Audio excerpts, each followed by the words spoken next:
Drake dropped 3 albums. Netflix dropped season 2 of this, and it's already confirmed to have a third on the way. It's been a pretty rough month.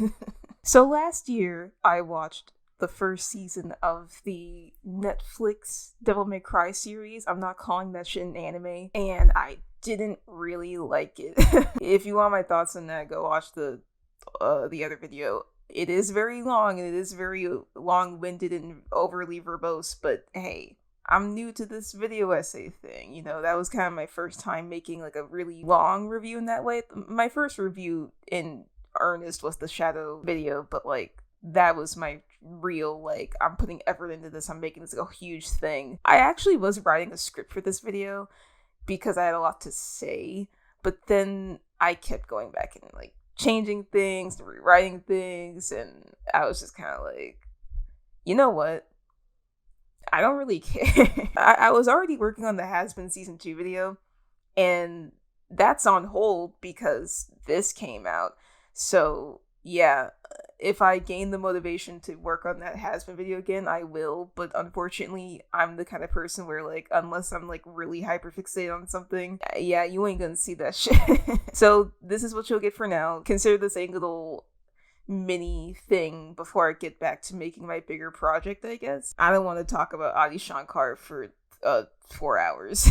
Speaking of him, I noticed that the press cycle for season 2 of DMC was not as much as last time. Like, I feel like last time there were way more interviews that came out before the show, which makes sense. Like, it was a new show. And there's like 1 or 2 videos that were put out recently, but like, again, it was all after the season came out, so there wasn't really much to go off of in terms of what he was doing before season 2 came out, aside from him just being dumb on Twitter. And even then, he's been pretty radio silent on there since January. He's been moving most of his posting to Instagram, but we'll talk about him later. I'm here to talk about that show.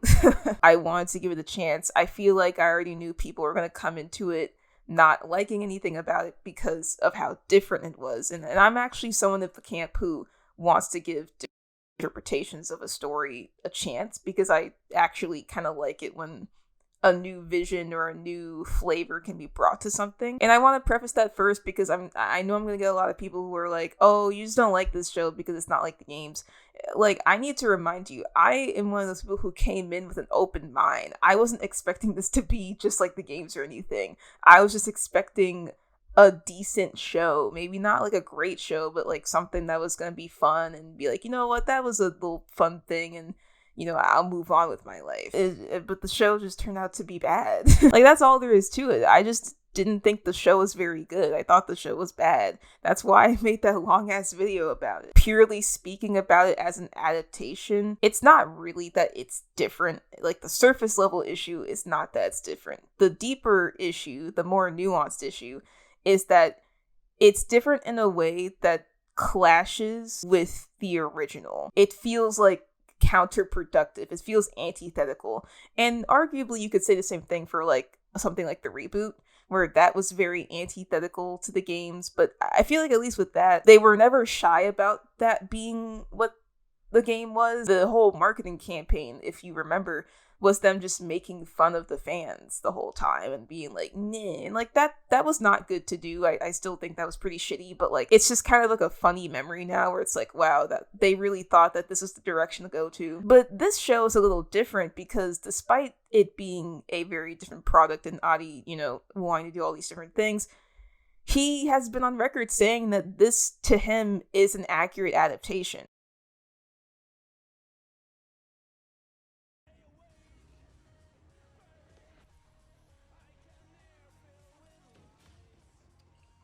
And that's just not true. The show makes a lot of changes to the world and the lore and the characters that not only just tonally don't fit with Devil May Cry, but they feel thematically incongruent with everything that the games are trying to do. The way that demons and the demon world are portrayed is very specific. There's a very gothic flavor to DMC. The enemies themselves, I feel like they lean more into being these representations of like the horrors. The way I interpret it is that the demons in DMC feel like representations of human suffering in a way. It kind of leans into like that sort of hellish depiction, but like there's something that is distinctive about the demons in DMC versus like zombies in Resident Evil, or even like demons in like other media, like just generic monsters, right? I feel like even the reboot, even though that game also misinterprets a lot of DMC stuff, kind of at least got the idea that these are monsters that like represent something in terms of human suffering or whatever. Like that to me was like, okay, demons and just demonic things in general are a very oppressive force in DMC. DMC also has a very like Victorian, European inspired like aesthetic in terms of its like architecture and its environments. The fashion is very specific.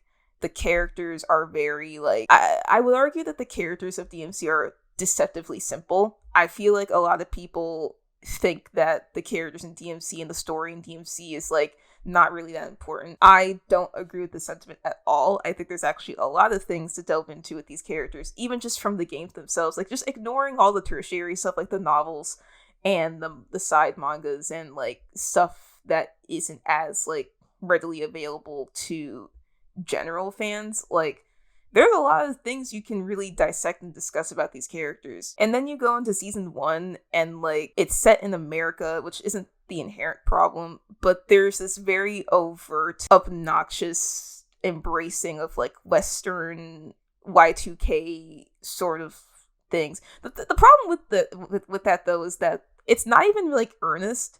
I feel like when you really look at it, the show to me does not read as, oh, this takes place in the 2000s. Aside from like the insert songs and the needle drops, there is not much in the show that feels like it takes place in the 2000s. This could have taken place at any point. Like, real talk. Like, you would have only ever known that that was the vibe the show was going for because they play Papa Roach. The new additions to the lore is kind of just dumb to me. There is a government agency called Darkcom, which is specifically created to hunt demons. Vice President Baines, who's a new character, is ahead of it. Actually, I guess he's the head, but then season 2 is basically like, oh, by the way, this separate character named Ari has actually created Darkcom and is in charge of everything, and Baines is just kind of like there.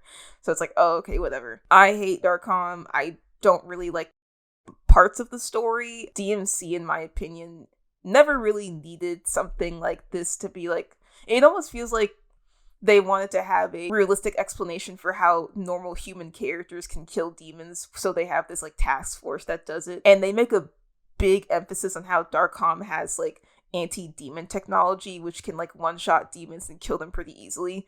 But then we're also shown that like demons can be killed by traditional means. Like even before Dante ever gets Ebony and Ivory, in the first season, he's just using normal guns. It kind of defeats the purpose of it, no? If you can actually kill demons. Oh yeah, in season 2, there's a flashback with Lady where she kills a demon with a normal gun. So like, what really is the point of anti-demon tech if it's actually not that special? Or utilized in a way that is made to be special, right? The real answer is that it's literally just a shitty plot device. The pacing of season 1 is odd too. It doesn't really feel like a show. It feels more like a 4-hour movie, which I guess that's kind of the thing with like streaming shows now, like these mini series where they're like 8 or 9 episodes long, and they kind of have to write the story in that way to be binge worthy rather than it feeling like episodes of television. The writing is really bad. This also leads to a lot of the character arcs just feeling kind of lackluster and left me not really caring about them too much, which sucks because again, I love the characters from Devil May Cry. I think they're really good. So it sucks to see that aside from the changes made to them, the writing around these characters is not very compelling anyways. There are some new characters in this show that I actually don't mind. Enzo's probably the best character, in my opinion. He's actually funny. He's just, like, a good guy. And him and Dante's relationship is nice. The show, like, clearly displays that they have a closeness together that is distinct from other characters. And they're able to get that across without having to tell you that they're close, you know? Unfortunately, Enzo dies, which kind of has not as much impact as I thought it would. I kind of suspected that it wouldn't, but like it still sucks that a character who ultimately was fine just kind of gets killed off just for trauma fodder. Oh my god, so I'm editing the video right now, and I didn't realize that my audio just stopped working halfway through the recording. So I have like 50 minutes of footage where I'm talking and there's no audio, so now I have to do everything. God, why does this happen every time I talk about Devil May Cry? It happened last time, and I had to re-record like most of my video. I'm so sick of this shit. Like, this is something I have to emphasize again because I don't want people to get the idea that I'm just hating on it because it's different. That is a surface level observation. There are so many things that are different about this show that I personally don't mind or care about because I know that it's different. That's not really the issue here. This is a show being made with a critical misunderstanding of what makes this game franchise significant in the first place. So going into season 2, I'm already like preparing myself to be disappointed with how they handle the themes and some of the events that happen in the games, not because they're going to rearrange them or do them differently, but because they're going to be emblematic of the fact that the writers behind the show low-key don't know what the fuck they're doing. I rounded up my lovely friends to watch season 2 with me. We watched it over the course of 3 days, and one of them didn't even want to watch the show initially, but he decided to record it for me so I could make this video, so shout out to Seth. Even though I knew that this was going to be bad, I didn't expect it to be as bad as it was. I don't know how, despite the show reaching its lowest point at the end of season 1, it was able to go even lower. God save us all. Shut up! Oh, no. It's alright. This is bad already. Frame 1. I love Warcraft. I feel like the show is like put together well. I don't think it deserves the cool songs though. It doesn't. Maybe we are the monsters. Am I supposed to think this is cool? Like, even though the whole last season we established these are innocent people. We're dropping in on Mundus, who is in this canon a horrible fascist, like, tyrannical dictator, because Baines was like, there is no good demon. And it's not like they're fighting the good demons. I mean, they're fighting the evil enemy ones. I don't know. This show's like morality is so weird. Because seemingly the only demons with powers are the evil ones, question mark? Yeah, what does that mean, Adi? What? Shut up. Just shut up. Oh, Shut and then up. it cuts to Lady because her birth name is Mary. Before we get into it, I will be nice. I will give my compliments. The show still looks really good. I do think season 2 is a step up the previous one. Not like a notorious step, just like it's up, like it's one step up. The lighting and compositing looks better. I remember there were some scenes in season 1 that looked kind of boring lighting wise. The CGI is better. Character acting is really good. Like Studio Mir did their job and made the show look as good as it could. Some of the character design is actually fine too. I've always been a defender of season 1 Dante's design. I think it's really good, and I like his design this season too. I like the bodysuit. I also do not think Virgil is as chopped as people say he is. You have my nitpicks on his design though. It's more so the colors.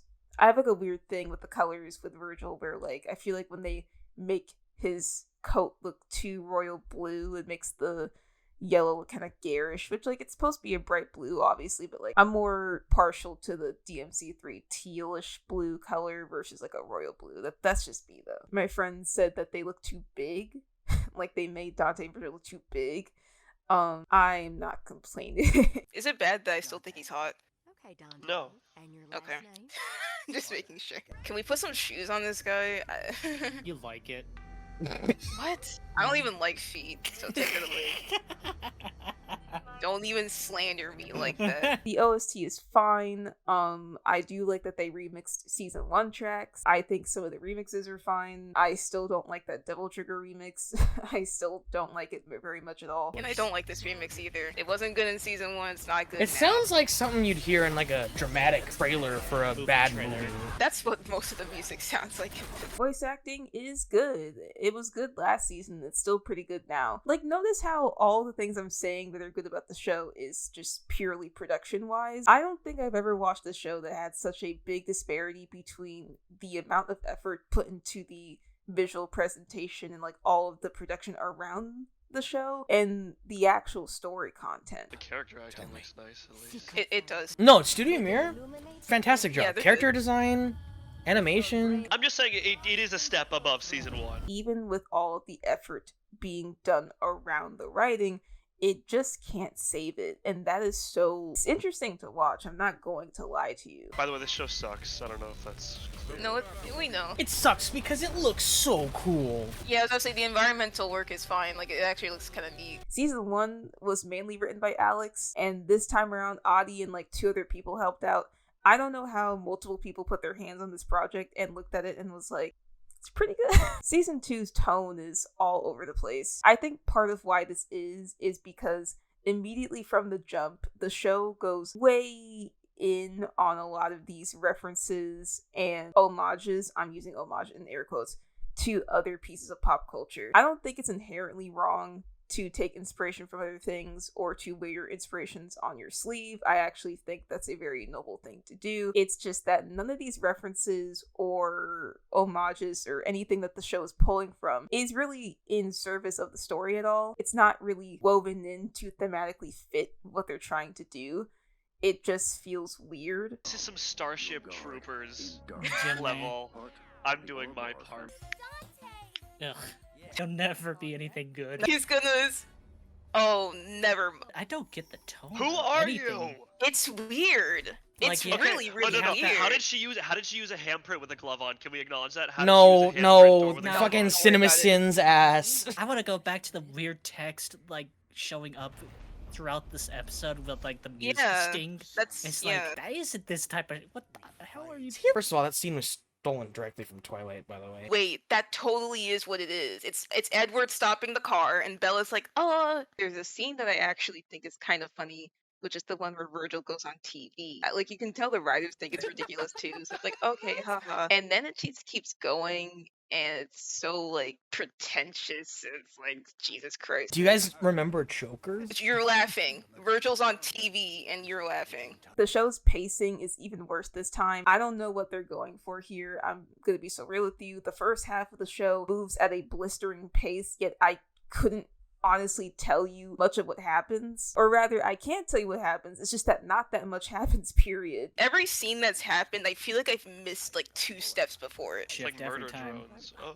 Dude, we spent 30 minutes doing bullshit. There's Now we a have lot this- of filler in this show. It's like necessary because it's exposition, but it takes so long. The first half of this episode was dedicated to the conversation that Dante and Lady had after he was freed, and we got it 3 goddamn times. Right. And that's the bit. But like that scene lasted like it felt like 10 Like, minutes. again, I feel like I'm missing like 3 scenes from this. Legit. You'd think this would be like episode 5. Episode but 6. Again, I feel like we missed like 3 scenes. Basically, the show is so fast that you feel like you've missed out on 3 scenes, but it's also so slow that scenes drag out forever. Why is I the don't- fight scene all episode? Nothing 'Cause is going Aura- to happen.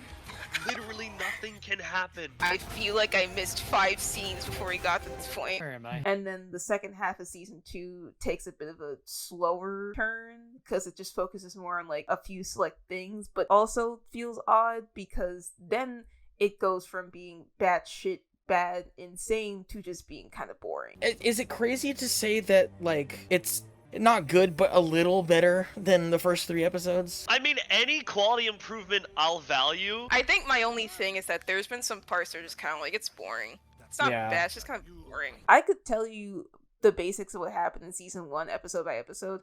This one is a bit harder because some of the episodes are 40 minutes long for some reason.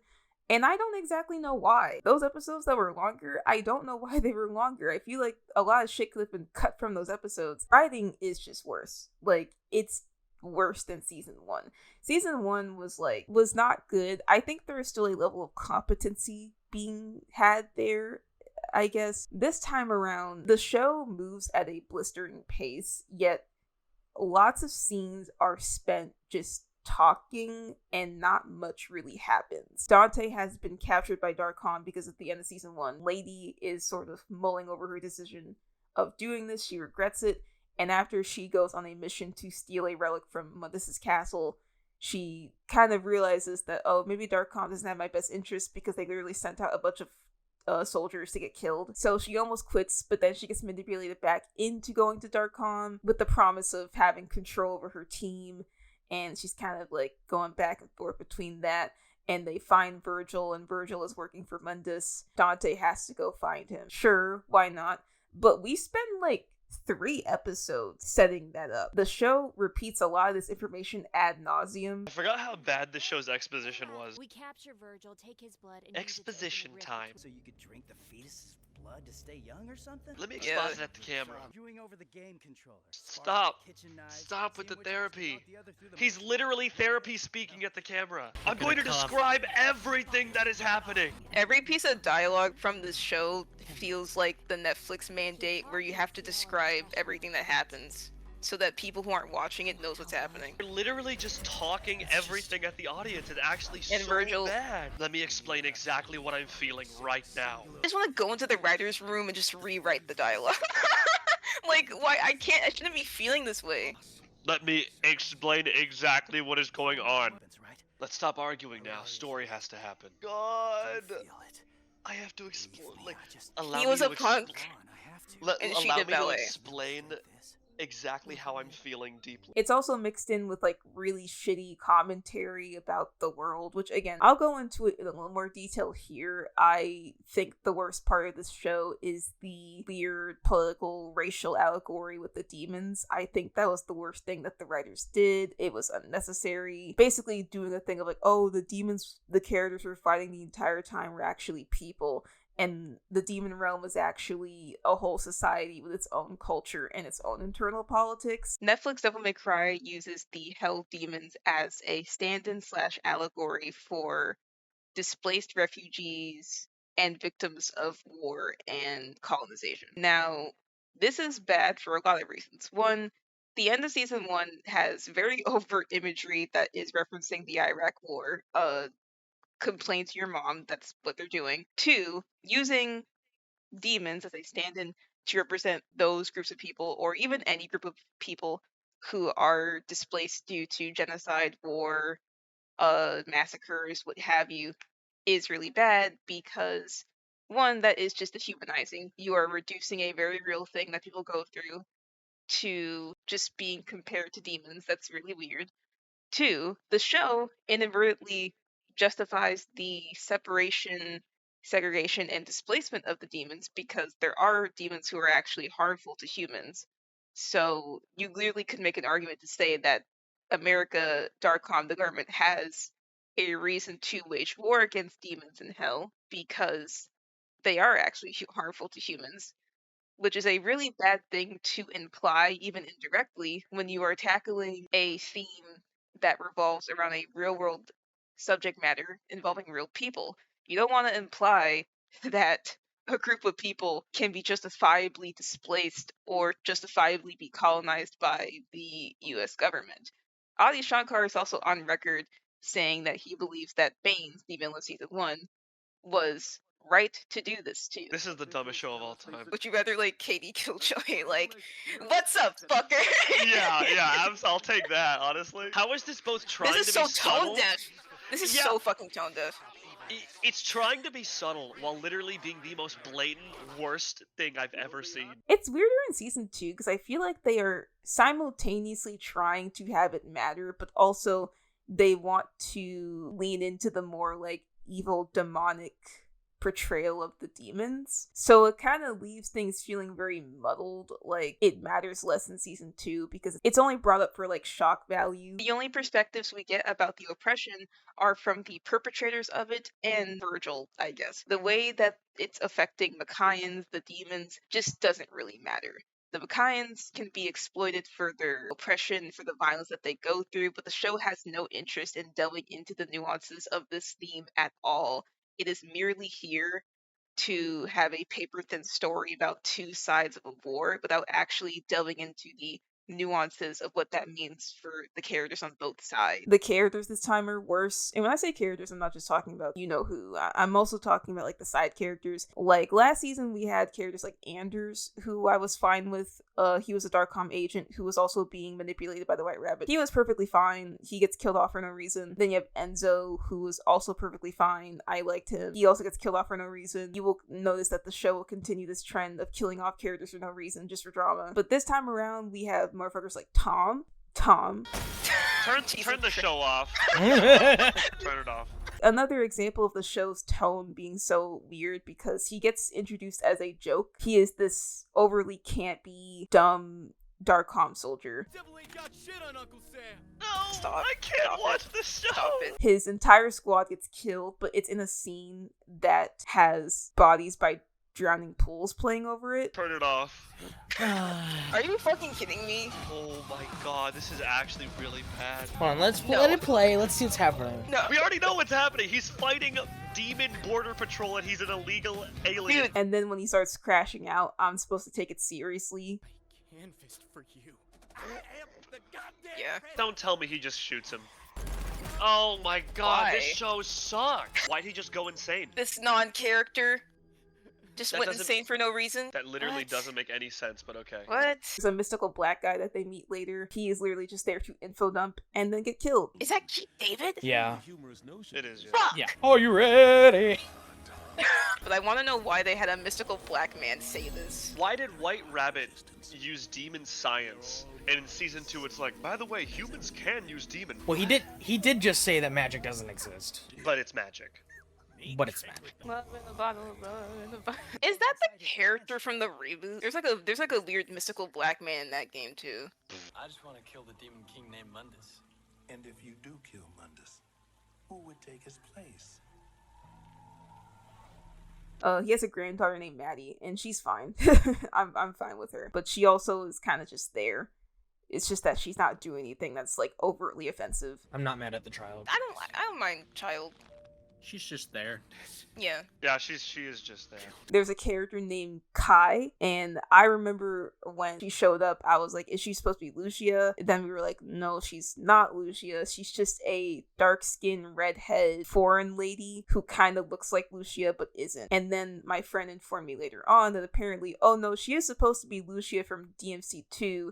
It's just that they adapted her very oddly. Like in DMC2, she's a clone demon made by Arius, but she didn't know that, so it gets revealed to her that this is the case. I don't remember the story of DMC2.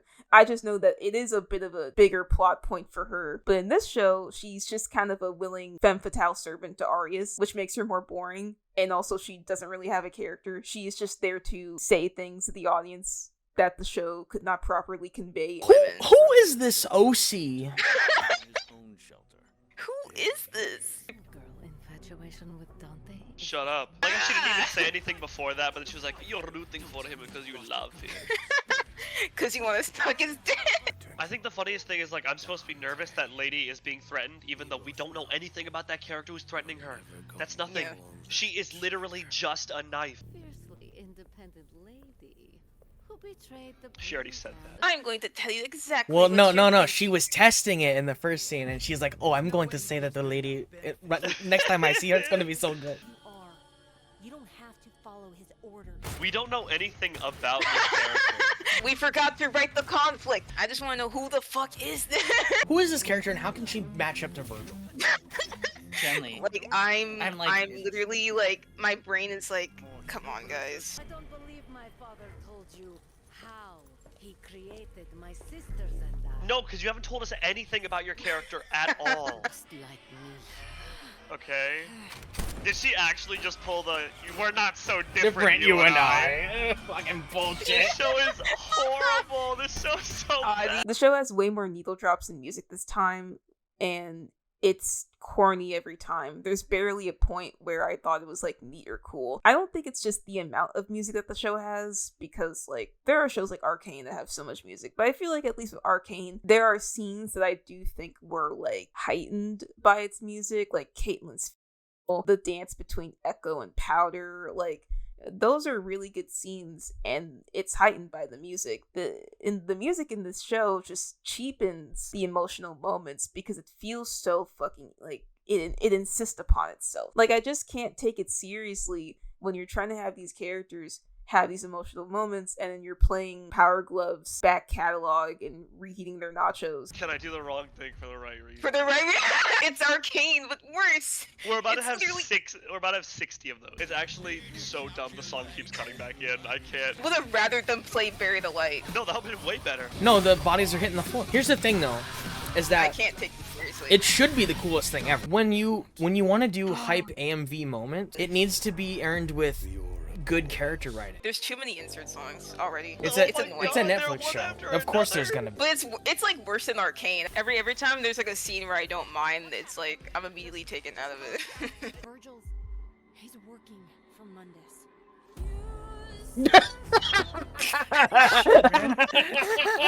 Imagine how much better this would be without the music, though. My mind hurts. My Did mind. you actually just It shoot me? hurts. Did you actually shoot me? Did you My leg. actually, My did you leg. actually just shoot me? So emotional with this emotional music. Thanks for Out your of reach, and then the handkerchief. hand. I thought this scene was actually a kind of cool until I realized that it's just stolen from something else. I don't think it's stolen. I think it was a reference with permission. No, I know what it is. I'm just saying that it's not. That it's not an original thing. It's just from It's his not friend. endearing. It's from his fucking friend. I think the problem is that there's so many things where I can tell Audie's like, isn't this so fucking cool? So Don't you fucking love cool. this? We have your favorite song. I love getting repeatedly hit with a new song in a new scene. Uh, And it's like, uh, oh, it's so cool. uh. Alright, it's so cool. I got the 2000s, remember. Can we just stop? Like, it's okay. I want to take You these don't need the moments mu- seriously. You I don't wanna need the take music this here at seriously. all. You could just have it nice and quiet. They need to get these whisper singers off the fucking tracks. Oh my fucking god! Why are you It's- like this? It's my immortal! Come on, man. Why are you like this? This show. Why? The scene would have been fine without it. Turn off this music. Oh my god. Stop. The show thinks it's way smarter than it actually is. The ideas that they're presenting aren't really that grand or that complex. I could go into like the deeper issues of how they adapt the show, like the lack of devil arms, the complete misunderstanding of Jester, the recontextualization of lines from the games, or rather lines from DMC5, which just further highlights how much the writers are just misunderstanding why those lines were significant in the first place, the sandbagging of so many crucial character traits. Like, they're trying to be subversive, but it just comes off as lame. Like, I could sit here and nitpick it all day, and I will get very nitpicky in a bit, but like, I think the biggest disappointment to me is how the three main leads of the show are failed, which is Dante, Virgil, and Lady. Because I want to emphasize again, this is not necessarily just an issue of, oh, it's not like the games. I came into season 1 wanting to see a different interpretation or to see how these people would tell the story, It feels like there is a lack of care for the original characters. which makes you wonder, why would you even make a show about Devil May Cry if you're just going to change like very fundamental things about these characters. But it's also trying to constantly remind you of the games too, and if you try to do that, if you're trying to be different but also trying to appease fans in these very surface level vapid ways, you're not going to appease anybody. Ew! Oh my God. That sucked! That That's was really not- bad! That's not. That's not. I don't Ooh, like that's not. that. I don't like that at Ooh, all. that's Why not. is what they did to Dante in this show makes me really upset. Season 1 was already off to a pretty bad start, so like, let's just address the fact that the foundation for these characters is already pretty bad, right? There's a lot you can say about him, and I think something that needs to be established is that I think Dante is a complex character. I think it's actually kind of disheartening to see people, especially fans, act like he was never that deep, or that there is nothing about him that you can delve into any deeper. Like, people just see him as the wacky Wahoo pizza guy, which that in and of itself kind of explains why I feel like a lot of fans or defenders of this show try to tell you that it's not changing that much, or it's not that bad, or like, it's like you're just mad 'cause it's different. It's like, no, like, you don't understand. I have also seen people on the opposite end of this who are critiquing the show for even attempting to add more depth or layers to this character. This is a similar critique I've heard with the 2013 reboot, where people felt like they were trying to make Dante into more of a complex character than he needed to be. And I think that is a very weird critique to have, only because there are things about Dante that you can pull from to further delve into him and into his psyche. I think the actual issue is how the show does it, because the show is not doing it in an interesting way, and it's also just ignoring the very intentional character writing that comes with Dante. The thing about those that the show doesn't even really deliver on the surface level traits of Dante. as in the cool factor, the cocky attitude, his fighting abilities as a demon hunter, his relation to Sparta, like stuff like that, where it's like even someone who isn't paying attention could tell you about these things about Dante. Season 1 kind of suffers from this issue where it feels like they're trying to convince you how cool he is, but they're not actually doing anything to forward this idea. He's just kind of a guy. The coolest thing he does in the entire show is in episode 2, and he's fighting like normal human goons. They're trying to make him like cocky and funny and have his one-liners like in the games, but the fundamental issue is that, at least with Dante, the reason why his personality works really well in the games is because if you want to have a character who acts like he's the shit, it's a lot better when that character is actually the shit. Dante yucking it up with the fucking scary hell demons and stuff is funny because the demons take themselves super seriously, but he doesn't. He doesn't care. But also, there's this heightened sense that it's like, oh yeah, no, Dante's gonna come out of this in one piece. In the show, I feel like they try to play his humor up to be a bit more like himbo-ish. Like, oh, he's actually kind of not that cool, which is weird because I feel like that is like a fundamental misunderstanding of like what makes Dante so magnetic. It almost feels like, I don't know if irony poisoning is like the right term here, but it kind of leads to this thing where it feels like in their mind, like, oh, if we like lean into him being kind of lame, then it'll like heighten when he's actually cool, which would only really work if he was actually cool. Like, every chance they get to get Dante to not kill demons, they will take it. They will literally take it. Dante, can you like do something? All of these thoughts gotta be running through your head right now, dog. Next time, you're going demon from the start. He shouldn't have to. That's kind of the point. Is that he's powerful? Yeah, he's just powerful anyways because he's, you know, the son is part of. Can he never accomplish anything in his human form? Like, I guess fucking I know, not. right? That's, I've been saying this the whole time. What is with the obsession? I get that this is supposed to be like a young Dante if you're trying to have this whole arc of him like becoming a stronger demon hunter and learning how to hone his demon powers and stuff. That would be fine if we actually saw that happen. We are 2 seasons deep into this show, and Dante, aside from a couple of moments, never really gets to have a dub, and that sounds like a very like surface level complaint, but I wouldn't have an issue with this if it wasn't so artificial with how he loses every time. It doesn't feel like he's losing his own shortcomings. He's losing because it almost feels like the story is like literally allergic to having him do anything cool. Maybe it's supposed to be a whole thing of like, oh, like if we see this character get beat down, we're gonna want to root for him more. But like, it's Dante, right? I'm gonna just put it this way. How come Dante, even in his powered state, in his Devil Trigger state, is not able to take on multiple other powered demons, but Lady can fare slightly better than him? Like, she is a normal human with no physical advancements. How is that possible? how did that hurt her? How did that hurt her? She is a devil. How did that hurt her? I'm sorry, just... You're funny. This slander is so good I could die. She actually won?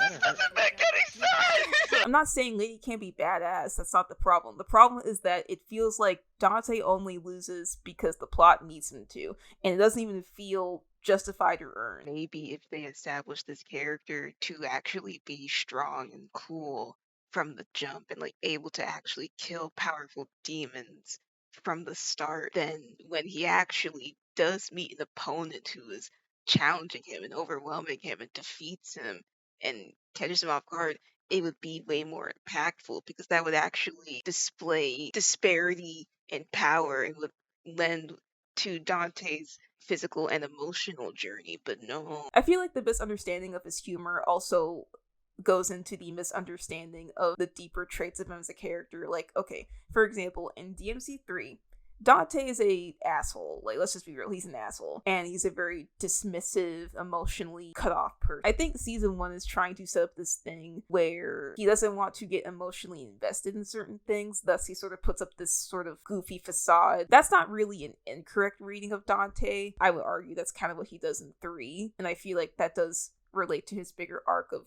having to accept his family heritage and like gaining responsibility. Like, I think that is fine. It would only work though if the show could just keep its mouth shut and like actually have the characters act that way and not just explain it to the audience. Like, the show is really trying to tell you that this is a character who acts like he doesn't care and he just acts like nothing matters to him. But like, that's not what we see on screen. Season 1, we see him care a lot about people. Even Lady, who is a character that he hadn't even known for that long, and also she treats him like shit. But he's very protective of her, does a lot of things that show us as an audience member that he does care.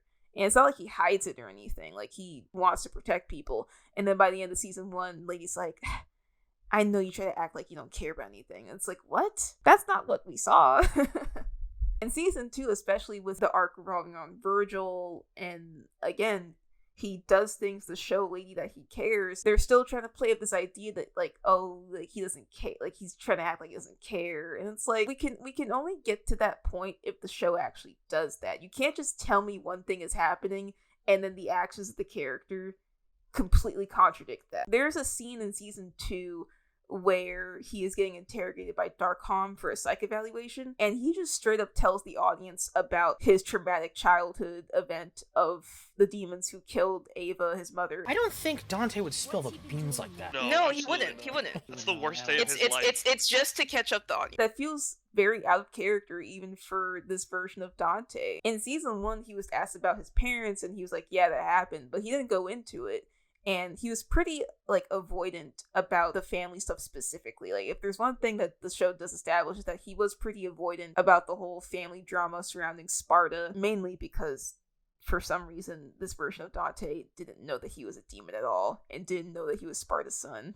I feel like the whole family drama works in the games. It's because Dante and Virgil know. Like, Dante and Virgil were raised by Sparta. The way that those two characters, like, carry their trauma and carry their legacy as being the sons of Sparta is defined by how they were raised. I feel like you kind of take that away from them when you remove that aspect. So then it just kind of makes Dante and Virgil seem stupid. Because they're both relying on information from other people about someone that they basically have never met. I'll talk about it later, but like the what they do with the Sparta stuff is so strange. I think it also makes Dante's like whole perception of Sparta and his mother Ava like a little too naive because of the fact that he didn't know about Sparta, you know, like what he did to save humanity. He just didn't know he was a demon, and he didn't know that Sparta was his father. And then he gets told he's a demon and that Sparta was his father and that, you know, he should save people because his father did it. And he's like, you know what? Sure, you're right. And then he becomes immediately really defensive of Sparta, saying that he saved humanity and stuff. My father was a hero. You've never met this guy. It just doesn't feel believable because, again, he just learned this. Why would this character, who, like I said, is established to be very disconnected and kind of despondent towards the whole family drama, suddenly care so much about it? I don't get it. Again, the arc makes more sense in the games because Dante already knows. It's just that more so he's kind of tired of the fact that Sparta kind of created a big mess that he now has to deal with. Like, that's kind of the vibe it gives. Whereas in the show, Dante knew nothing about it for most of his life, is told about it, and is like, you know what, yeah, my dad was a hero, and my mom loved us, and it's like, what the fuck? This also leads into my biggest issue with Dante, where in the games, it feels like he really is like he pushes the story, he really takes charge of things, he kind of acts on his own a lot of the time. Not that he never does anything for other people, he is a caring person, and we know this. It's just that he kind of has that like Sonic the Hedgehog character type where he influences other people. Not that he can't be influenced, because again, especially in games like DMC3, he is going on his own arc and journey. It's just that he also influences others and is like pushing the story forward. Dante in this show feels more like a side character in his own story. Like, you'd imagine Dante would be more involved in the story, but no, he's just fucking following the story. He's not progressing it. Like, I don't know, I just think about the fact that like he has his own opinions. He gets annoyed, he gets pissed off at things. Like, it kind of bothers me that feels like anything that could affect Dante personally or something that he should probably be like fighting back against a bit more, he just doesn't. He gets taken in by Darkham, a government agency who basically ruins his life if you think about it. He gets betrayed by somebody who he helped, Lady. Lady gets to fucking yuck around with Darkham while he's just stuck in a tube. They take his things, they take his weapons and belongings, they literally use his body to make weapons. Oh yeah, by the way, they use his blood to make a fucking serum called the Super Demon Killer. The Demon Killer 950 cartridge. Cool name. Good. Any other names? Hope you're ready for the Super Demon Killer 950. Yeah. The Super Donnie Killer. Yeah. I like to believe that Ethan is not sick. This show's just Making him taking Yeah. his It's draining life his force away. energy. Lady literally betrayed him and turned him in and was dehumanizing to him for so long.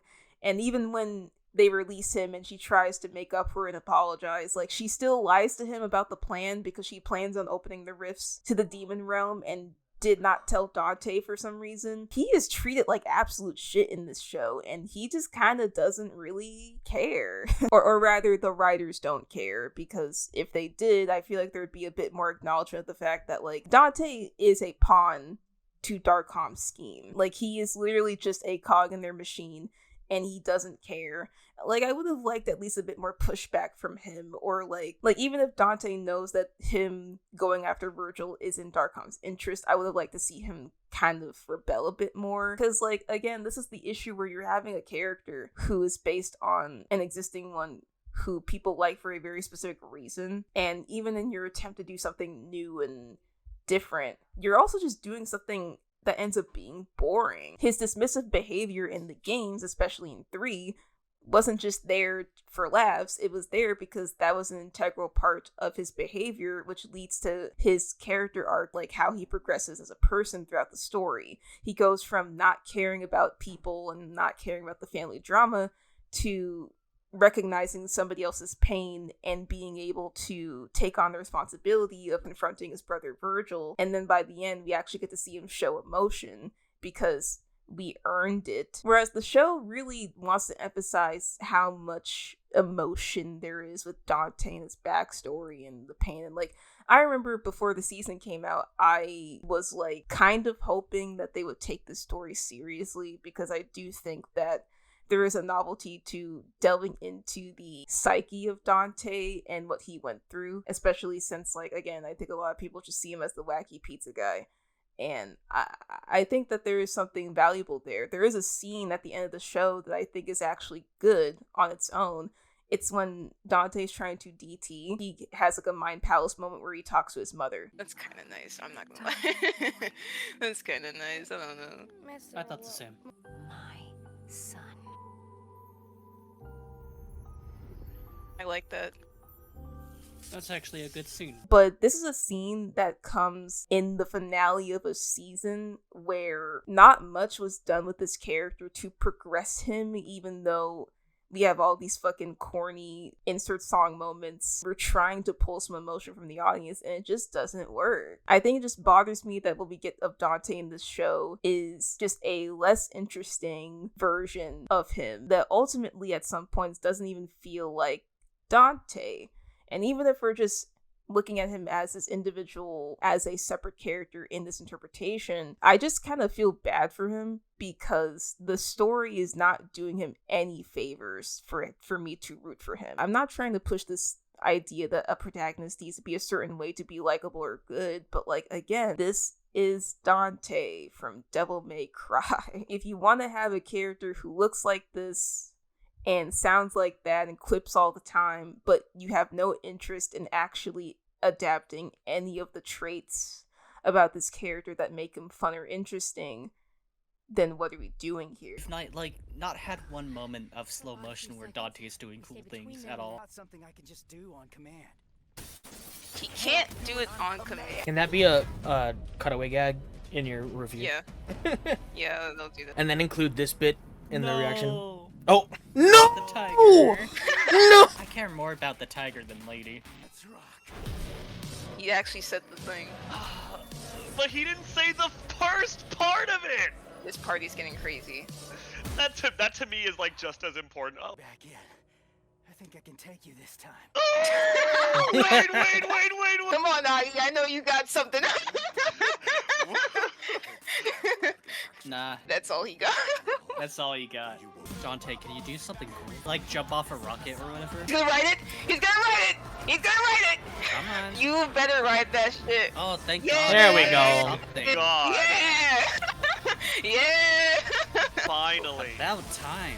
It took like Surfing fucking Dracula. Surfing fucking Dracula. Surfing This is Messiah. actually surfing. I don't want to say they're like disinterested in Dante, but it feels like they don't care about a lot of things directly related to Dante. You basically diminish everything that could be potentially special about him. Oh, he's the best demon hunter around. Well, actually he's not, because he can't really fight a lot of these more powerful demons ever. Most of the kills are taken by his human counterpart, lady. But he still has to be the hero at the end of the story. He is 70% of the time not that funny, like effortlessly cool or funny. They already fucked up with the emotional through line because Dante just didn't know anything. And then in this season, the only real like emotional tie we can like latch onto is Virgil. Oh, it's the bury the light guy! So in the games, he is Dante's twin brother. He is presumed to be dead from when Mundus and his legions attack their house and kill Ava, but he actually wasn't dead. Dante was saved by his mom, and Dante was able to escape, but Virgil wasn't. He was outside the house at the time and was attacked by demons, and in that moment, he had to fend for himself, and in that moment, it was cemented that he would not want to ever be weak again. Virgil's arc in the game series revolves around control and autonomy. He's a character who lost his autonomy as a child and desperately wanted to regain it. That's why his demeanor is a lot more composed. He presents himself in a very specific way as to appear as if he is in control at all times. He is also portrayed to be significantly stronger than Dante at the start of 3, which is why when Dante defeats him at the end, it's like, oh wow, like Dante really did go through a lot and like became stronger to beat his brother. At the end of 3, he retreats back into the demon realm and decides to challenge Mundus one-on-one.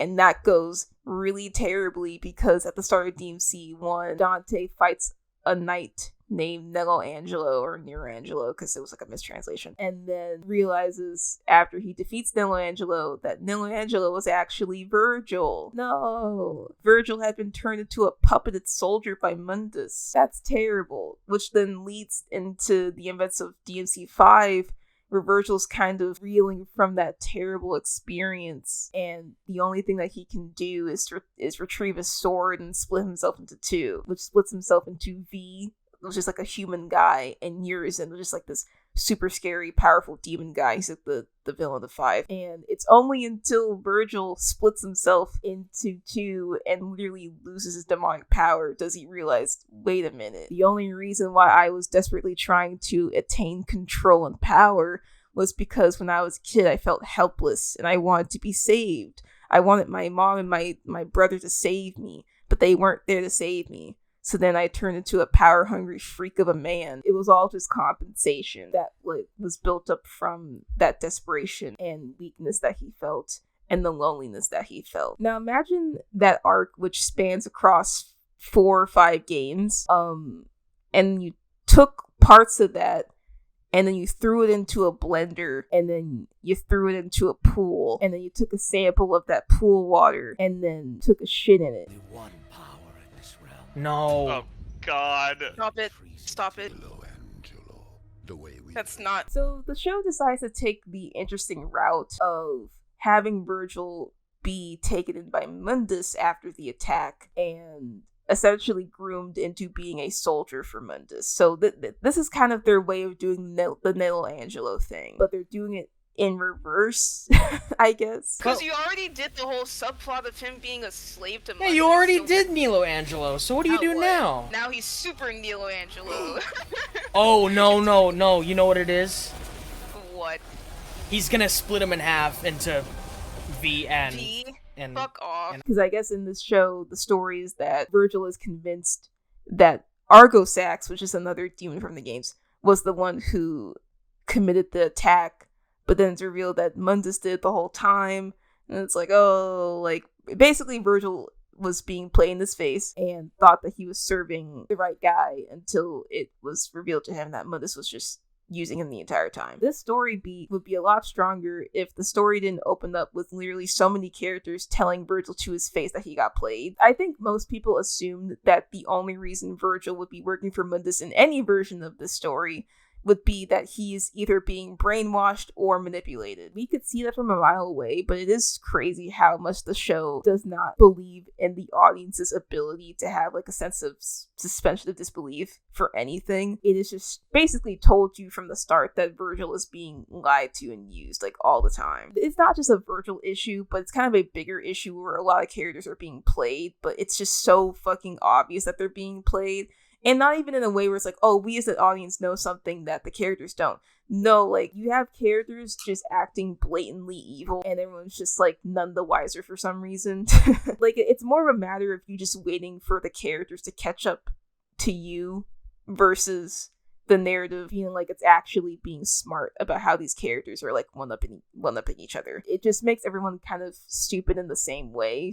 Virgil's own like moral code in this show feels really inconsistent. It felt like they wanted to do multiple things with him and could not land on a single thing. Oh, he's a servant of Mundus and thinks that Sparta is like a fraud, but he also doesn't think that Sparta was a traitor and a fraud. Like, he wants to be the predecessor to Sparta because that's what Mundus is raising him to be, but he also doesn't think that Sparta is great at all and thinks he's a shitty dad for leaving them, and he wants to seek revenge on Argisax because he thinks that Argisax killed his mom, but he also doesn't like his mom because he thought Ava keeping the secret of them being demons from the children was making them weak, and that her kindness made them weak, and he's like kind of being a vigilante activist for all the demons who were being tortured by Darkcom. Like I don't know, like there's too many things that they're doing with him, and you could say, oh, they're trying to make it complex, like, oh, like he's kind of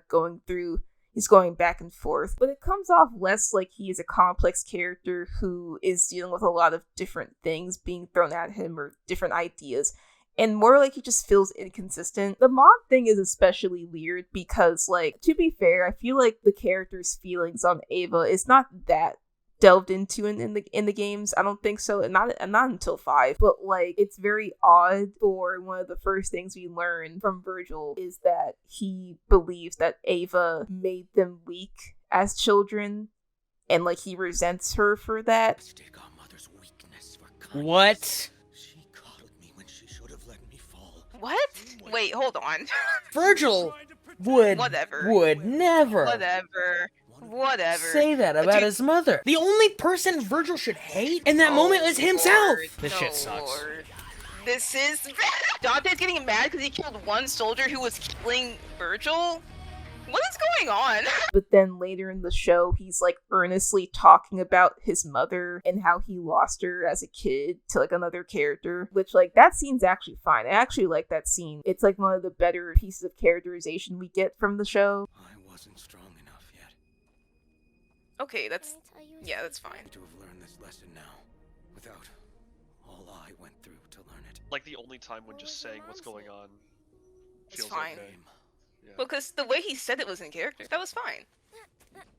Yeah. But again, it's like, okay, so then which is it? Like, does he not like his mom because she made him weak? Or is he actually longing for human connection? Like, does he perceive humanity to be weak because he was brainwashed to? Or does he actually not think that way? Like, is he actually a misanthrope? Or is he starting to soften up? But, like, again, we never really get to delve into these ideas in any meaningful way because, again, every scene in this show is just a fucking checkmark plot beat that needs to be hit rather than it really meaning anything. And then you have the show end with Virgil saying the whole, if our positions were switched. Oh, by the way, can we point out the fact that Robbie Daymond just kept doing different voices for Virgil this entire season? Like, he could not stick to one voice for him. Or rather, the vocal direction he was probably being given wasn't very good, because sometimes he sounds like he has a deeper register, sometimes he sounds high-pitched, sometimes it sounds like it's trying to be kind of a Virgil voice, sometimes he's British. My only ally is my king. That voice literally doesn't sound like the voice you've been doing this entire season. Lies will stop when I cut out your tongue and feed it to you. His Like, voice changed he again. sounds like Virgil. He sounds like Virgil there. A little No, bit, it's right? it's the origin of the voice. No. Dude, no. What voice are you doing? Please explain to me. The accent. Would our fates be different? The the accent, Donnie. He did the accent. I know. But yeah, no, like, what does the line, if our positions were switched, what does this mean in this context of the show? The reason why that line has weight in the games is because it's basically revealed to us that Virgil did long for a deeper connection and wanted to be surrounded by people and wanted to be protected and loved. Because he didn't get that as a kid in that moment, it set him on the path of destruction, and that there's this underlying loneliness with this character, even if it's not flat out told to us. But in the show, it doesn't really seem like he likes humankind very much, and there is nothing that really indicates that he would want any sort of companionship in that way. Him and Dante don't really feel that much closer than they did at the beginning of the show. So, like, what weight does this line have now? What does that mean for Virgil when he's saying this to Dante? The line implies envy and jealousy there about the life that Dante led. More specifically, that Dante harbors something that Virgil doesn't. Like, in DMC5, even when Virgil separates himself and just has Urizen, who is the embodiment of his demonic strength, even Urizen loses, which proves that that's not enough. Like Dante harbors something that Virgil doesn't, and that's where you can interpret there being that underlying sense of envy. What does Dante have in this show that Virgil doesn't? Dante doesn't even beat Virgil in this version of the story. There's no moment in the story of season 2 where it leaves Virgil being like, wait a minute, what? But I have this power, and I have this, and that. Why is it not why isn't this working? There's no moment where he's really questioning that. So, like, what does this mean? What is he saying here? It's not that the show is different, it's that the show is inconsistent. The new ideas it brings to the table feel muddied and unfocused and kind of like half-baked. And then when it's trying to bring in game stuff, it misinterprets why the game stuff meant anything in the first place. Just because you put emotional music over it and tells it means something, that doesn't mean it actually does. The only grace I can give them is that at least Virgil in the show isn't just a stone-faced, cold-hearted freak. Like, they did know to make him a bit jokey. It's just weird. Like, this interpretation of Virgil feels really odd. You want to have, like, Lady regret her decision? Fine. Whatever. You want to have this, like, Mom liked you more than me, like, thing. Yeah. Whatever. Sure. I cannot accept, in this order, going from least severe to most, Virgil letting himself be stabbed. I don't know much about Devil May Cry, because I've only played a little bit of it. I don't think he would ever let himself be stabbed by another sword. He's like the greatest swordsman or whatever, like self-proclaimed. The backstory with Mundus, don't like it. I knew something was not on the up and up when Ava is running past Virgil in fucking eye shot and doesn't see him. Which leads me to the show's greatest sin so far, and we're only on episode 3. It's that Virgil is blaming his weakness on the fact that he is half human, which he inherited from his mother. He inherited the weakness that he has from his... He would never... Again, baseline knowledge of Devil May Cry. The only person that Virgil should be blaming for what happened that night is himself. Maybe he blames Dante. Maybe. Like a little bit. Never at Ava. Never at his mother. That is not this character. Virgil can feel weak. That's how he felt. But it's not because of his mom. Okay. Lady. I had time to tell you everything. Oh, kill yourself. Oh, she's working You're out. not the scene. She's working out. You're not Mikasa. You're not the scene in AOT for Mikasa. Lady is odd because I remember when season 1 came out, there were a lot of people who kind of had the sentiment that Lady was like the worst part of it, which I understand why, but we need to understand that Lady being a terrible character is a byproduct of the show just being terrible. She's not like the outlier here. She's not like a uniquely bad aspect of the story. She is also another case of the show just completely like misunderstanding what made the original version of Lady so compelling in any way. Lady's story, let's be real, is mainly contained in 3. Her arc ends in that game, which unfortunately means she doesn't do much for the rest of the game franchise, so this could have been their opportunity to expand on her character more, and, Alex, does it take to get to the center of an Armani boot? What? Did we just hear So those she's words racist. said? Well, she I is don't just get it. racist. Those words were just actually said in my ear. She's just racist. That's the kettle calling the pot black right there. What I is just heard with that. this show? What is this show? in DMC3, she's this young girl who's on a revenge streak because her father Arkham killed her mom in a demonic sacrifice to gain more power, and is now going to literally take the whole world down just so he can attain the power of Sparta. And she gets in a tiff with Dante. She thinks that he's just a heartless demon, but the thing about it is that Lady, it's not that she really hates demons. The way I interpret it is that she hates inhumanity. She doesn't like people who are inhumane. Same reason why she doesn't like her father. And she kind of goes back and forth between thinking, oh, maybe my father could be good, to then being like, oh no, he's just a piece of shit. Her and Dante grow a mutual understanding of each other despite kind of hating each other for most of the game. She takes revenge on her father. She kills him, but it's like an emotional moment for her because now she's alone. Lady's a good character, okay? Lady's good. And I'm tired of this mindset I'm seeing where certain people are saying, oh, like, she didn't have that much character in the games, like, the show did more with her. I'm going to strangle you with my bare hands. In the show, they decide to make her a Darkcom agent, which in the context of the show having a racial allegory means that she is basically ICE, ICE, IDF, whatever fascist regime you want to place onto her, she is that. She is just prejudiced against demons and hates them. It has nothing to do with her dad at all, because her dad actually tried to protect her from demons and then presumably died, and the mom just doesn't matter. So her motivation just kind of is weaker here because it's not even motivated by revenge or anything revolving around her mother. It's just, she just hates demons. She then learns that the demons are actually people, and she's like, oh no, I've been doing the wrong thing the whole time, even though she had like multiple points in her life where she could have easily questioned it a bit more. For some reason, she just suddenly heel turns because the narrative needs her to, and she treats Dante like shit and hate crimes him all the time, even though he's just nice to her, and then just turns him in for no reason. She is very loyal to Vice President Baines, even though Baines is so clearly like doesn't give a fuck about her, and it takes her like several times for her to realize that this is the case, even though she was literally told to her face that Baines doesn't care, and Baines basically told her he doesn't care. And even when she joins back Darkcom, he tells her again that he doesn't give a fuck, and it's like, lady, stand up. They're behind you. Who's we? Yeah, Nintendo Wii. Yeah. Girl, you're being played. Jeez. Refugees. Refugees from hell. I thought you would have. Don't act surprised, Mary. They already had this conversation.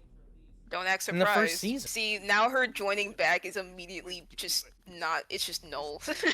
Like, it doesn't matter. No character development. Like, you know this, you know, yeah!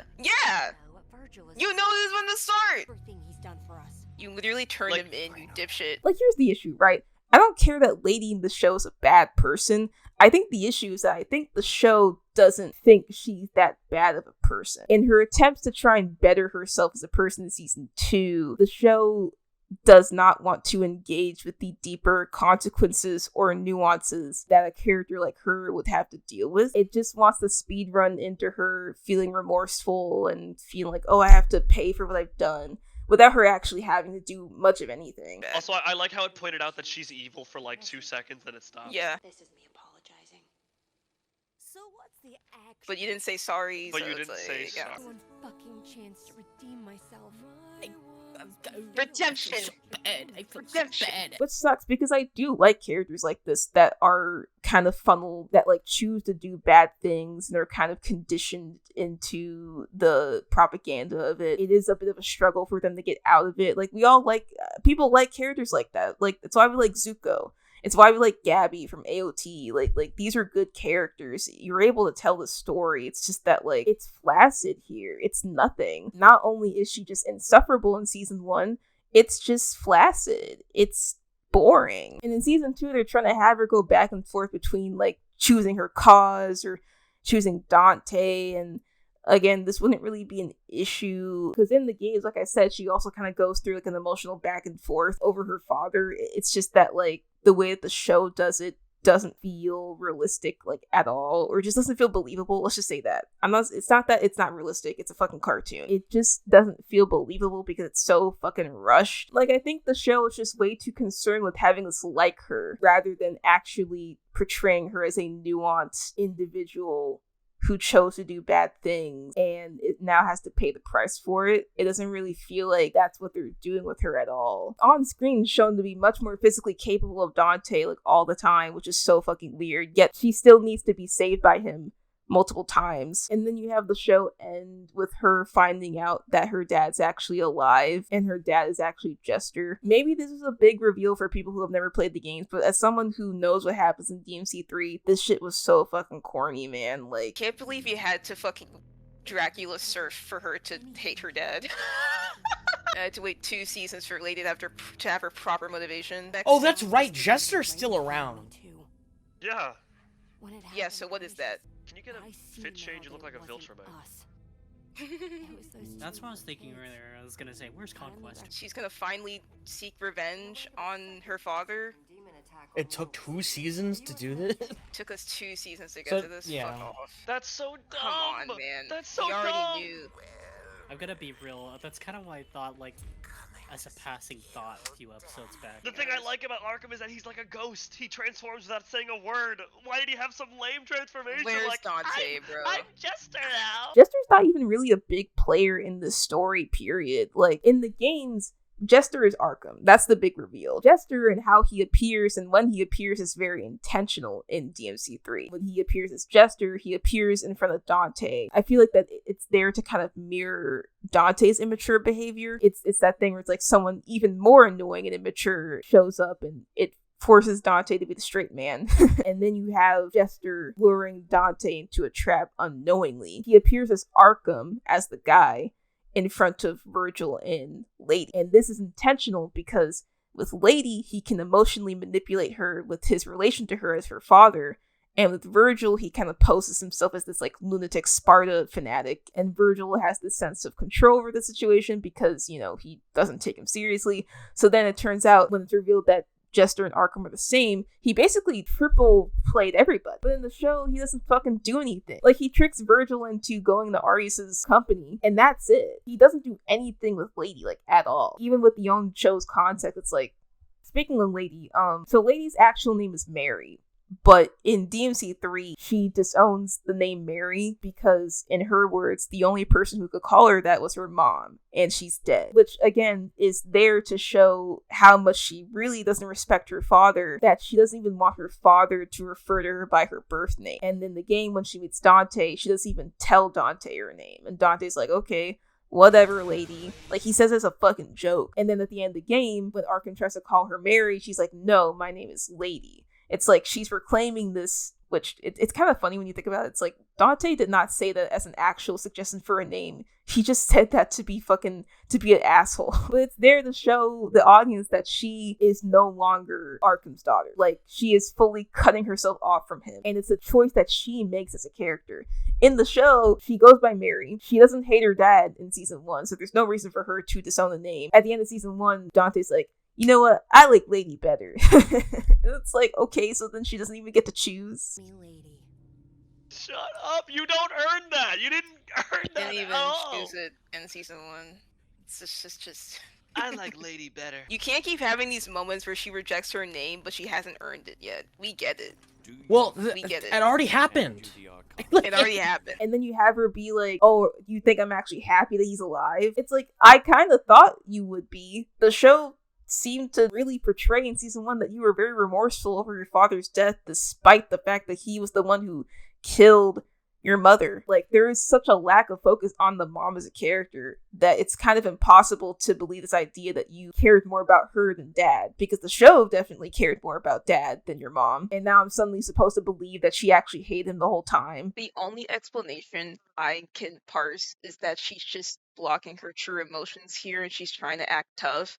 Like, she's trying to guard her real emotions about her father, but, like, I don't know, man. This show is so on the nose with how the characters just blatantly tell the audience how they feel all the time that I am forced to just take what she says at face value, because everything that the characters say in this show is at face fucking value. Also, they use this to parallel Bane's to Arkham, which I could have told you that from season 1. Like, I could have seen that from a mile away. I remember thinking to myself, oh, in season 1, they're gonna definitely lead into, like, the daddy issues thing with Bane. The problem, though, is that Mary and Bane's dynamic is super underexplored.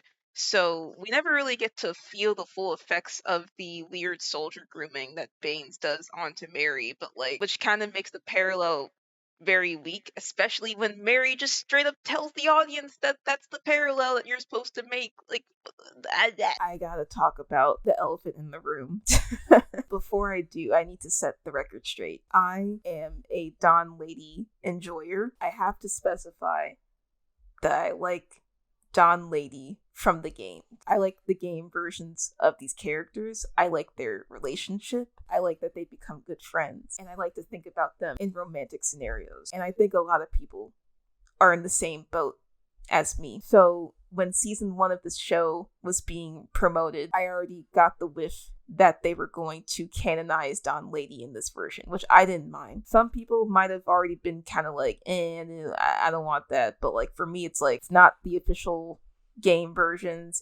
This is a different interpretation. Audie clearly ships Dawn Lady. Whatever. He can do what he wants. I don't care. I just did not expect it to be this fucking terrible. In DMC3, Dante and Lady have a bit of an enemies to friends arc throughout the game. Arguably, they spend most of it disliking each other. But despite that, you still get the sense of a mutual push and pull between them.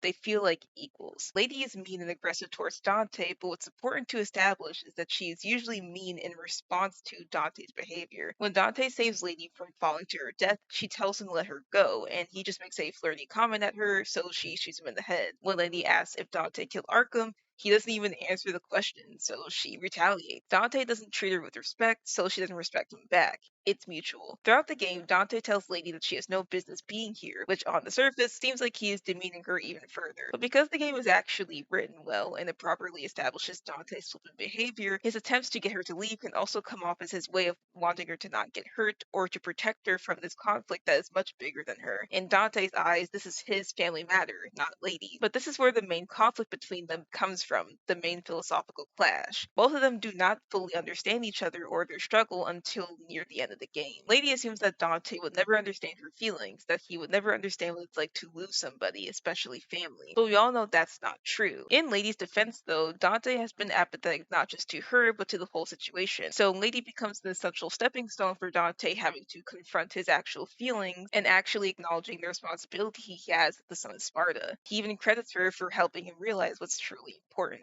By the end of the game, Lady is able to recognize Dante's humanity. Her arc does conclude on its own, so it doesn't just feel like she was only able to kill Arkham because of Dante's influence, but it's pretty clear that his change of heart did have an effect on her. Dante and Lady's relationship in DMC3 is a good example of a dynamic where both characters mutually benefit from each other. They both have a thematic parallel that isn't shoved in your face, they both have their own flaws that make their bickering feel equal, and by the end of the game, both characters gain something from knowing each other. Even though the end stinger of season 1 was stupid, it does lend for the potential drama that could come from that. Lady is literally mulling over her decision. She feels bad. She's leaving Dante in the dust. She was there when they took him out and wanted to talk to him, and the show leads up to the scene where both of them have a confrontation where Lady has to tell Dante about Virgil and Lady has to make it up to him for what she's done. I wasn't even expecting this scene to be good. I was hoping, at the very least, that this could provide a moment for these two characters to actually bond over a shared experience and come to an understanding of each other in some way. The show treats it like a joke. This sucks, actually. It's really bad. I just don't like that they're not playing it straight. That's the dumb That's part. exactly why it's awful. It just sucks. It's tonally incongruent. So at that point, it's like, okay, well then, I just don't care anymore. I have a question. What do Dante and Lady in this show like about each other? What is the thing that draws them together? It can't really be their shared experiences and their shared trauma, because funnily enough, they don't really talk about it in this show. And then by the end of the show, Lady's like, I know the reason why we were drawn together is because, we both... And it's like, y'all never discussed this. It's almost like the writers forgot to have that parallel be made. I'm vocalizing the parallels that we did not properly earn in the show. God. Virgil and Lady have more of a proper parallel as characters. It's so weird. My brother's pet sapien.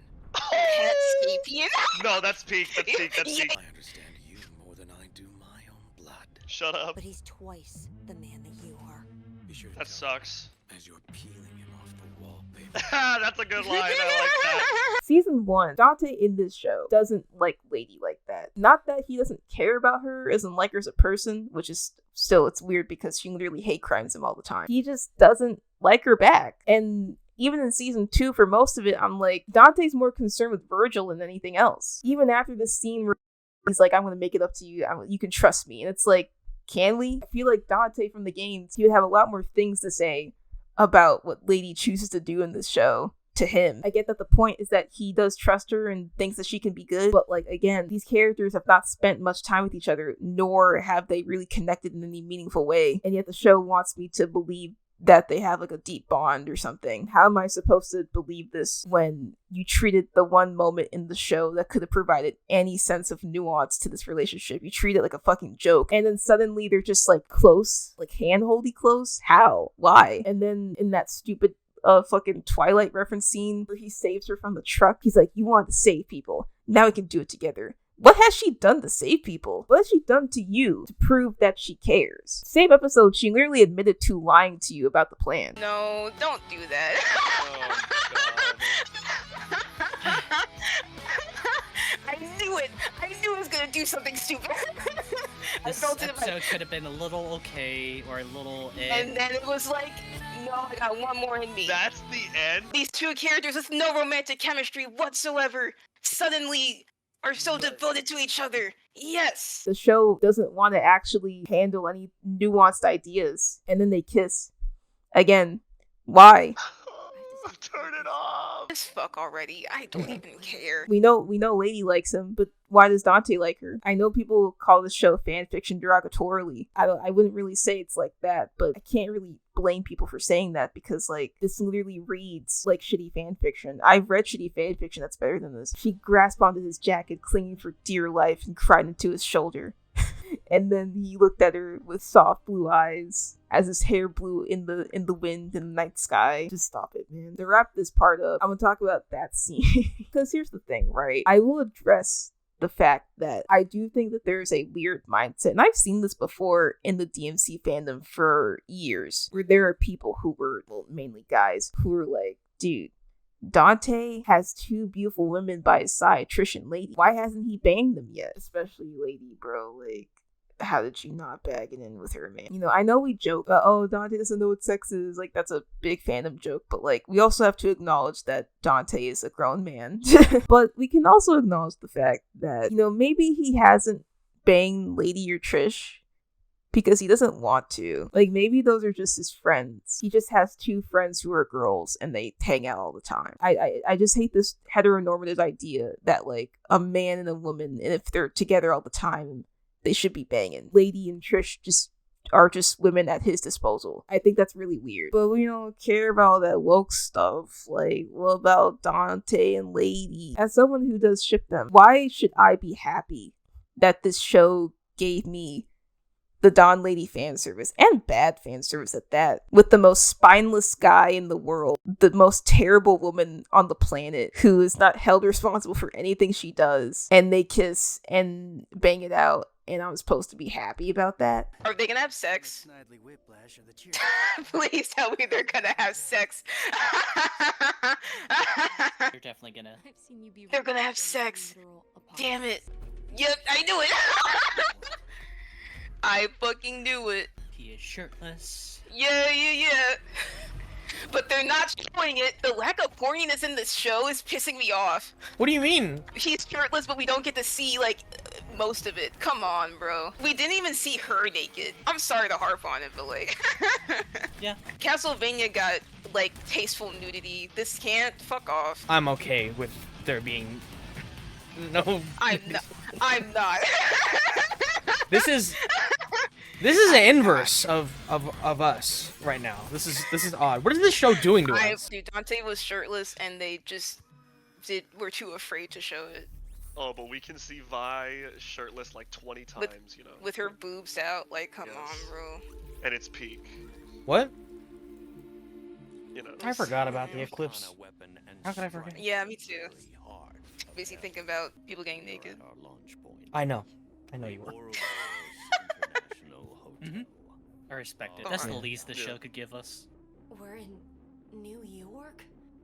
New York. We're concrete? Yeah. It just feels so juvenile, where it's like the only way we can show these characters like each other is because they smooched and they had sex. I remember the marketing for season 1. You were pushing the hot Dante agenda. What happened with that? Dante and Lady is like it's like the Sonami situation. In the games, they're not officially together, but like there's a lot of chemistry, and the fandom is like, yeah, we're Don Lady, that's the ship, right? I'm sure a lot of people would love to see them in the video games actually like square that circle, make them get together. And I'm sure that this moment was supposed to be the Don Lady fans, this one's for you. But these versions of these characters are not like the game versions that people love at all. People played DMC3 and were like, oh, these two are something. Yeah. But that first season is essentially Dante and or let's be real, it's two different characters. Okay, I have a question. Why do Lady and Dante like each other? Genuinely. They don't have a reason. Their relationship in season 1 is bad. I'm not just talking morally, I'm talking like writing wise too. It just sucks. Lady just treats him like shit.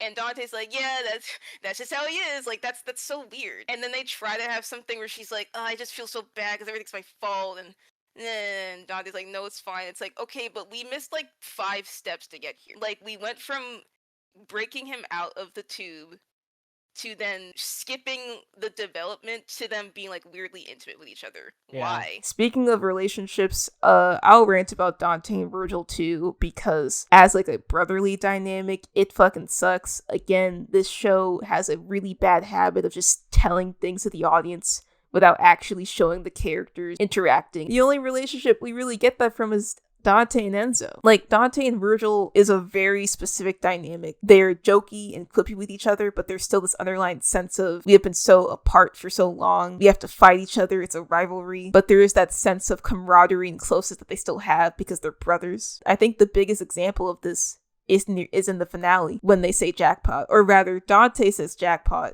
and Virgil doesn't want to say it because he thinks it's childish. Virgil's holding a gun. Virgil. I'll do it your way for once. Why couldn't he have said that? They could have just lifted one line. Dante could be like, here you go, and he's like, oh, I guess I'll do it. Well, they lift a lot of lines from 5, but not from, anything that's not, the Reddit game. Don't call it the Reddit game. Don't tell me you still say that infantile jackpot. He doesn't even say jackpot. Stop everything. Shut the show off. Turn it off. This is my worst nightmare, that they wouldn't even be earnest about it. Also, it's not even set up. He smiles and he's like, what are you gonna say, jackpot? There is a scene like that in DMC5.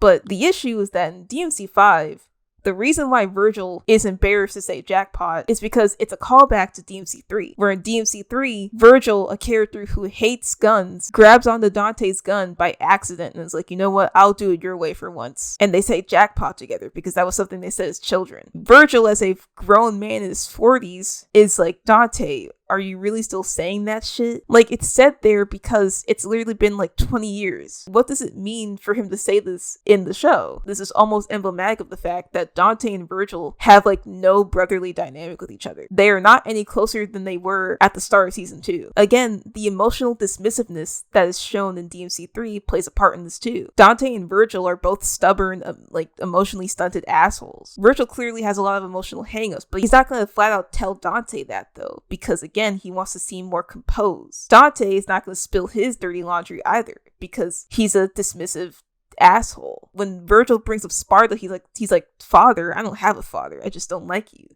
He's being flippant. But in the show, because the show, in their minds, they don't think that people can latch onto these characters unless they literally therapy speak at you all the fucking time, are just saying their emotions flat out and plainly. This leads into the issue with the core parts of their upbringing. Dante and Virgil did not know that they were demons growing up. Ava just didn't tell them. We don't know why she didn't tell them. I don't know. But Virgil felt like he was inferior to Dante. Ava kind of coddled him because of this. And I guess Dante was jealous of that. But then it leads to a conversation where Dante's like, I never even saw mom like that. And it's like, that's not what that flashback showed. The flashback shows that she was there in your life very much. It's just that she was coddling Virgil. It wasn't that she wasn't paying attention to you. But then Dante's also like, but mom loved us. And it's like, no, wait, I thought she, but you said you never saw her. And then Virgil is like, she made us weak. I think it's fucking stupid that they make him have resentment towards Ava for that reason. What is with this show and like inadvertently blaming the mothers for the bad things that happen to the kids? I'm noticing a pattern.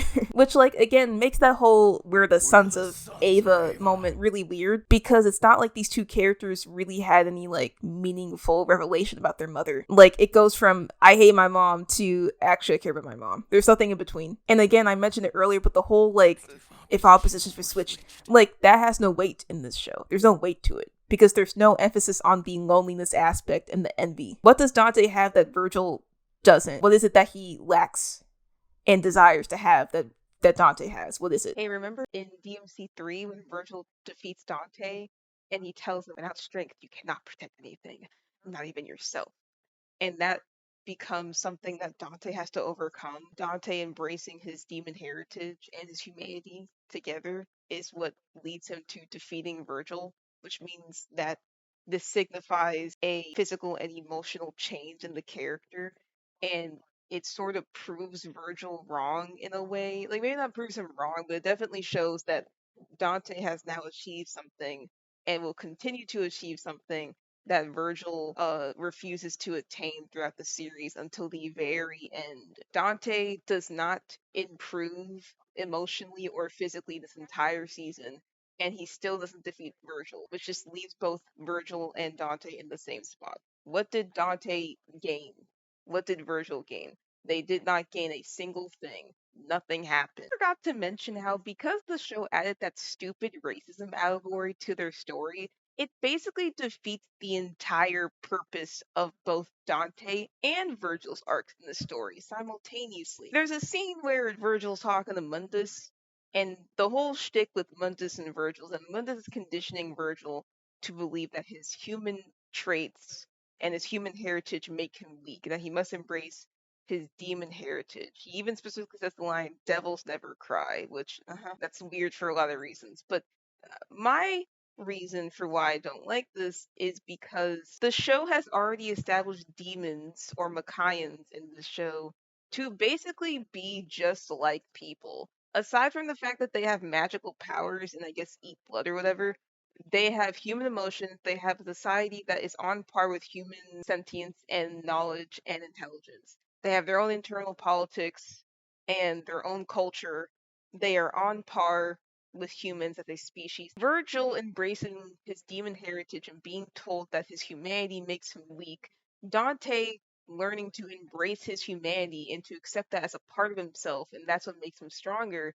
What do those even mean within the context of the show? Because it's already been told to us that humanity in and of itself is not unique to humans.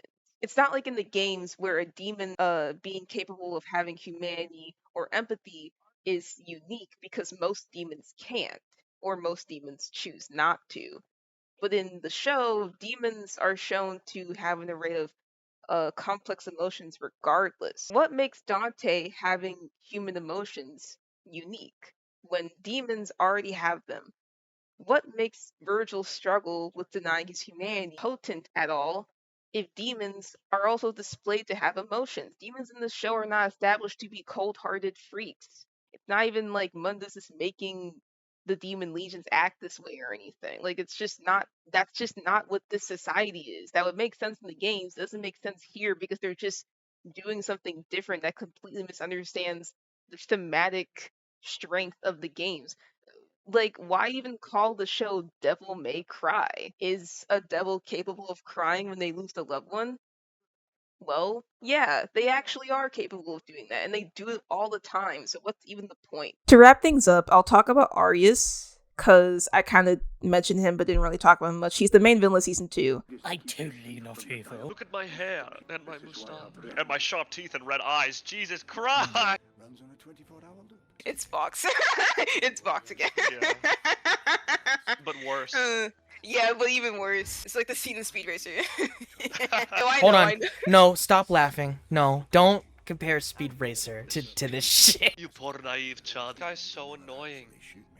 She should have He's shot not me. a character. Why is he getting funny now?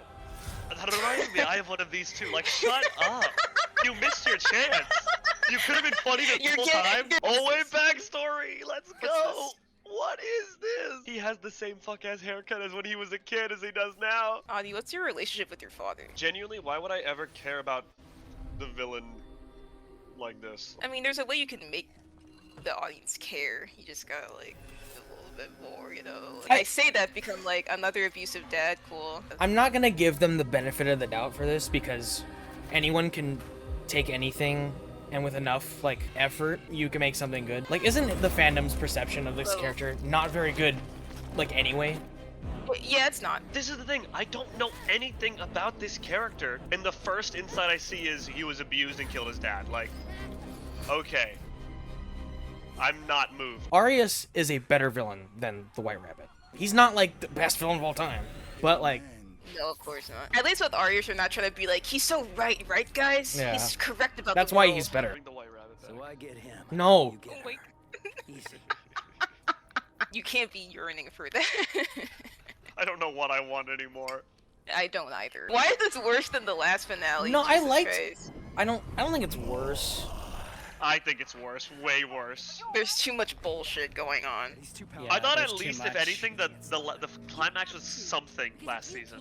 No, I have to disagree because I don't like the White Rabbit at all. I don't like Sure, Arius much but- either, but like at least the show is not pretending like Arius is like more than what he really is. I still feel like Arius is very half-baked too. He's like this tech CEO guy who is playing Baines. Baines being sandbagged as a character is pretty lame to me. I didn't even really care for Baines that much, but like as an original character of this season, of this show, I thought he was going to be a lot more important, and he just wasn't. Before I show these clips, I need to explain the context that me and my friends had a running theory that Baines was secretly Sparta because in the games he does take on a human form. I don't know, man. Season 1, I feel like there's just some things that kind of pointed towards him being Dante's father, specifically with how he takes interest in Dante in a way, and how he's talking about how he wants to like seek his redemption. Also,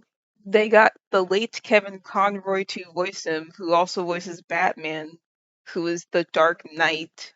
I don't know. Come on, man. Can you just turn into Sparta, please? So they want to deploy Dante and defeat Virgil. But I hate my son more than anything, don't you know? What's up with him? Can you just be Sparta, please? So is it because he sacrificed his demon power? Is that why he can't do anything if he is Sparta? I don't think he's Sparta anymore. He gets unceremoniously killed, and that's it. He doesn't really do much this season. It's so weird. I also just don't like the whole thing of like, oh, this character who was introduced to be the head honcho. It was actually another character who was ahead of it actually, and he's the actual one with power. And it's like, what? They do the same thing with Argisax in this show. Like, oh, like Mundus wasn't actually the super evil guy. It was Argisax who was the previous ruler who was the super evil guy that Mundus defeated. And it's like, it's just lame to me personally. This is the dumbest shit I've ever heard. Oh my god. You see, this ruler of hell was actually good. It was the last guy who gave us the bad rap. It doesn't make sense. This is stupid. This show is bad. Ethan, he's being lied to. Unless the show later on does say that. Actually, Mundus ain't that bad. Dude, I'm beginning to think Mundus ain't that bad. Yeah, Arius is...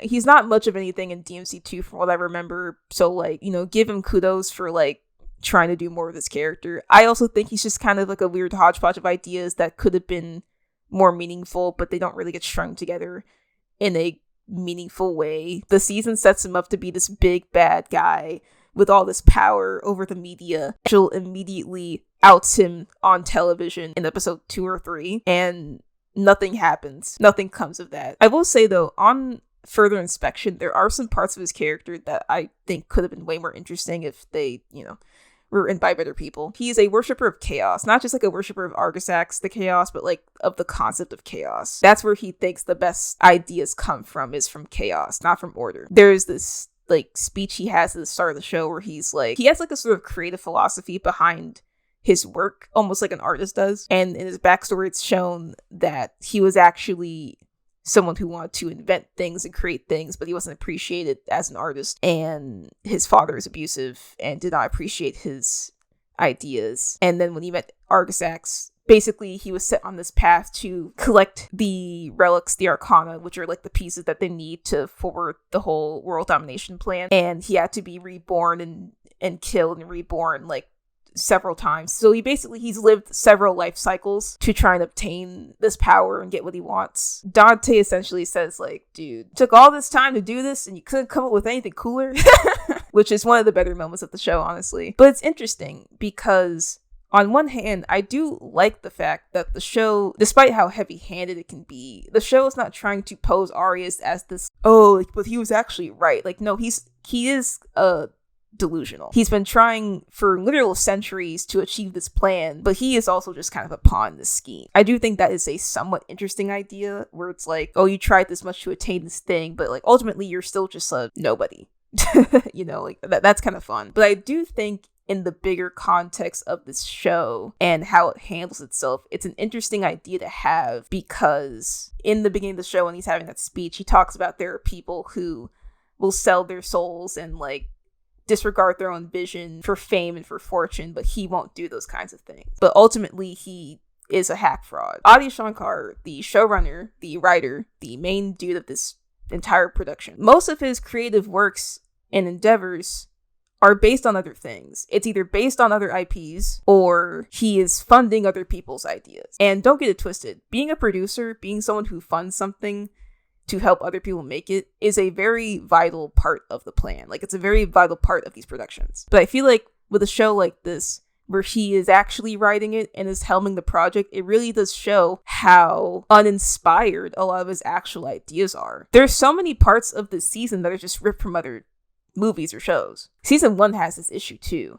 And even their original ideas, they're conveyed in the most boring and uninspired way. Even the whole idea of like trying to have Sparta, who is kind of regarded as a hero in the games, be portrayed as this like race traitor, basically. I know what they're trying to do is attempt to delve into the mythos of Sparta and try to give a much more nuanced depiction of him, but it just comes off as childish. It's juvenile. So many choices this show makes, it has the exact same energy as like, well, what if Mario was a bad person and the mushrooms he got in the game were actually drugs? What if Mickey Mouse was evil? That is the level of nuance we are dealing with this show. Despite Arius being portrayed as the villain, there's a very interesting parallel you could make with Arius to people like Adi, who think that they're so much smarter than they actually are when it comes to the work that they make. And I'm not saying that Adi's work doesn't have value. You know, I'm not the one who decides that. And just because I don't like something doesn't mean that it doesn't mean something in the cultural zeitgeist. But it is very funny that this show has a villain who is essentially someone who thinks way too highly of himself and wants to become this like revered visionary who ultimately isn't that creative. This is all you can give us: Twilight references and shitty needle drops and characters therapy speaking at each other. You took DMC, and with all the money and connections you had, you just made it into a elongated shitty movie from the 2000s. I guess that was the intention. No amount of fans who defend your work are gonna help you become this visionary that you want to become. Maybe you're just unoriginal. It becoming passable in areas doesn't really it doesn't salvage the lows that this show has. Well, not just the lows, the cavernous, treacherous Pits of hell. Pits of hell. You could have a really good episode that is fully DMC, and that wouldn't salvage. That wouldn't save the show at all. I agree. If miraculously the show became suddenly just like semi-game accurate and kind of fun, it would not undo. You can't. Season 1 being bad. It would have to. That doesn't make for a good show. That just makes for a decent episode. It would have to like soft reboot itself, but if there was a season 3 to even try, like, where you just ignore, like, that'll happen, but like we're not gonna talk about it. When you have a show or a piece of media that's trying to be different from the original source, it's damned if you do, damned if you don't. Yeah. Where if you come in really, really different, and then you left like at the last lane, decide, oh wait, we actually do want to be like the original, it's gonna come off as, oh, so you don't believe in your own vision. In Microcosm, reboot DMC Dante, he gets like the fucking rag on his head, and it looks like he has white hair, and he's like, not in a million years. But then at the end of the game, he gets the super white form hair. where he has white hair. So it's He gets like, white hair. Like when you do that, it's like, okay, so you're not owning it. You're not. It's disingenuous. I've seen bad shows that look good, but I've never seen a show that looks and Good. sounds so good and is this Like script-wise is terrible. It's so terrible. awful. Why did we take 2 whole seasons just to do DMC 3? and also, Like, but not even all of it, because not even Lady's all of it. motivation from the very beginning of that game took 2 seasons to establish. Do you want to know how I truly feel? What's I up? didn't like it. It wasn't as bad as season 1. It wasn't as bad as No, season hold on, 1. hold on. Let me hear.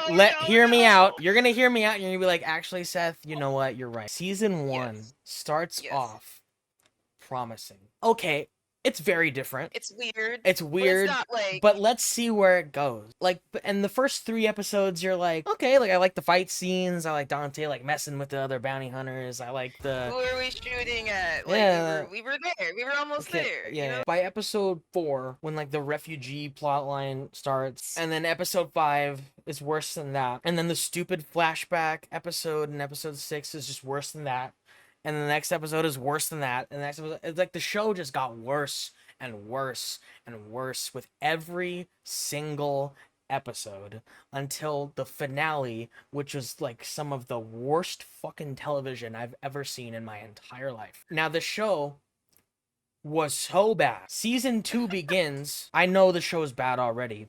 I don't have very high expectations. So when the show starts off and it's like, oh, this is still bad. It's not like the pit that was the final 2 episodes of season 1. It's better by comparison. By episode 4 of this season, there's like that one okay episode.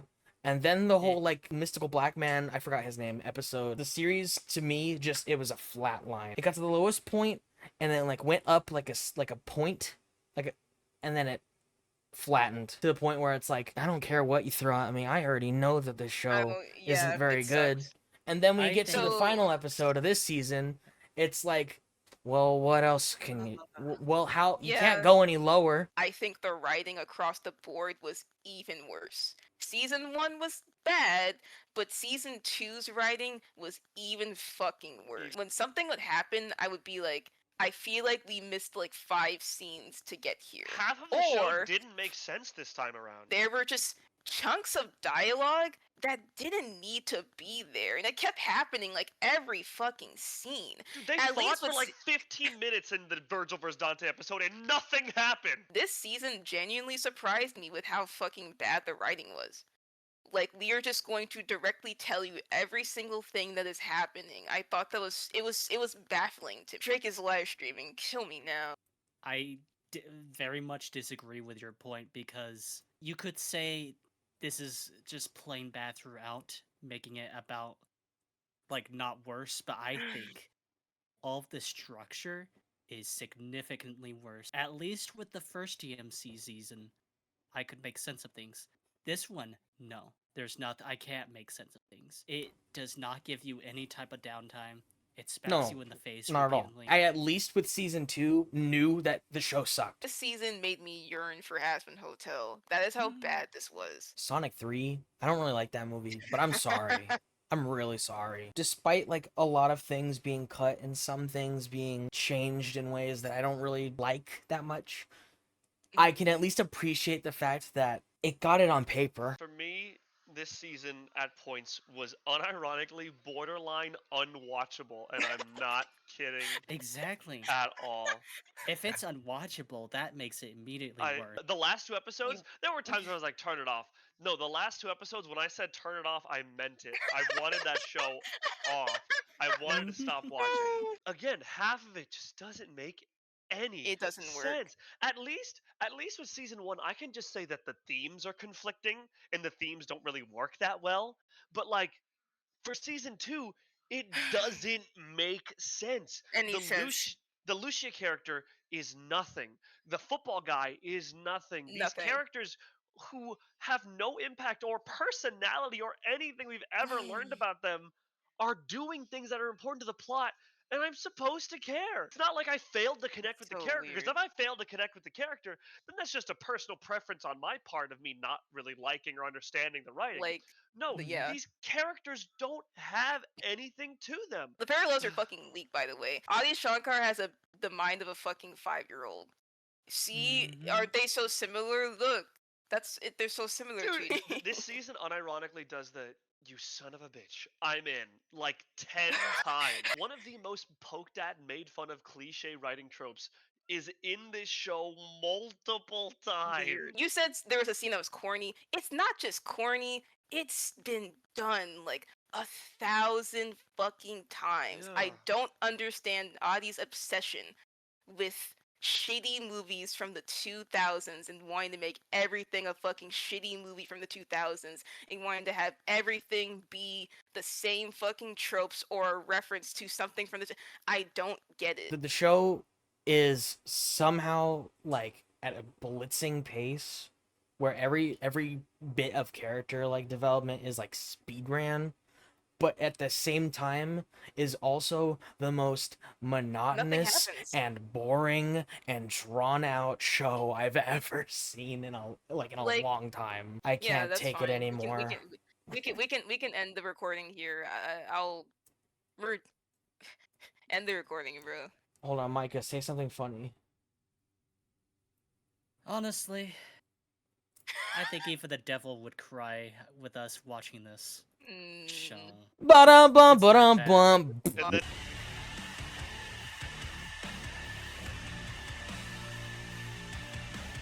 If you keep doing something different and bad, it will be different and bad. If you try to course correct, it will still be bad because it proves that you could have done this from the start. You just chose not to. At least with the fucking reboot, that wasn't really up to the game studio's decision. That was Capcom. This is a show that is being made with full consciousness by the people at the helm. And if there is ever a point later down the line where they try to soft reboot, course correct, try to fix it, quote unquote, it's going to come off as a coward decision. If someone from Capcom actually gave a fuck and like wanted the show to somewhat resemble the games, they could have. And if they did that, we would have gotten a very different show. Maybe not a good one, but not something like this. You can't wash a turd. It's a turd. The only thing you can do to remove to wipe your hands clean of this is to end it at season 3, and then Capcom can wipe their hands and be like, "Okay, Adi, you're done. That was Get great. out." You made us a lot of money. Now it's time for you to go scoot, get out." And then like in 3 years they can get someone else to make a show.